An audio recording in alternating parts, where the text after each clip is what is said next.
बहुत समय पहले की बात है। एक घने जंगल में एक शक्तिशाली बाघ रहता था। उसका नाम था भोलू। भोलू जंगल का सबसे बड़ा और डरावना बाघ था। सभी जानवर उससे डरते थे और जब भी वह जंगल में घूमता, बाकी जानवर उसे देखकर भाग जाते थे। भोलू को अपनी ताकत और डर से बहुत घमंड हो गया था। वो हमेशा दूसरों को डराता और परेशान करता था। उसकी आदत बन गई थी कि वह छोटी छोटी जानवरों को तंग करता और उनके खाने पीने की चीजें छीन लेता। एक दिन भोलू जंगल के एक कोने में बैठा था और शिकार की तलाश कर रहा था। तभी उसने देखा कि एक खरगोश अपने बिल में बैठा है। भोलू के मन में उसे डराने का ख्याल आया। वो खरगोश के पास गया और बोला, तुम जानते हो कि मैं इस जंगल का राजा हूँ और अगर तुमने मुझसे बात की तो मैं तुम्हें खा जाऊंगा। खरगोश ने डरते हुए जवाब दिया, महाराज कृपया मुझे मत खाओ। मैं आपके सामने बुरा नहीं कर रहा। आप तो जंगल के सबसे ताकतवर बाघ हो, लेकिन आप भी समझ सकते हो कि हर किसी की जिंदगी का अपना महत्व होता है। भोलू को खरगोश की बातों में कुछ सच्चाई नजर आई, लेकिन वह अपनी ताकत को साबित करने के लिए बोला, ठीक है, तो मुझे दिखाओ कि तुम कितनी समझदार हो।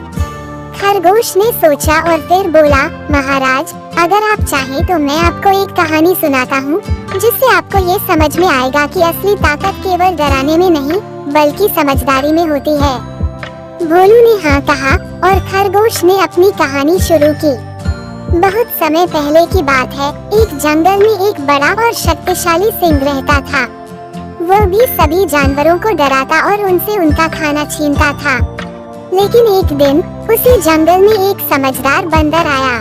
वह सिंह से मिला और बोला, तुम तो सिर्फ अपनी ताकत से जंगल में राजा बने हो, लेकिन असली राजा वह है जो सबको साथ लेकर चले। सिंह ने बंदर की बातों को हंसी में उड़ा दिया और बोला, तुम मेरे सामने क्या बोल रहे हो? मुझे तो केवल डर से ही राज करना आता है। बंदर ने फिर कहा, तुम्हारी ताकत को सब स्वीकारते हैं, लेकिन कोई तुमसे सच्चे दिल से प्रेम नहीं करता। अगर तुम चाहते हो कि सब तुम्हें सच्चे दिल से स्वीकार करें, तो तुम्हें अपनी समझदारी दिखानी होगी। सिंह ने बंदर की बातों को सुना और फिर उसने अपने तरीके बदलने का मन बना लिया। वो अपनी ताकत के साथ साथ दूसरों की मदद भी करने लगा।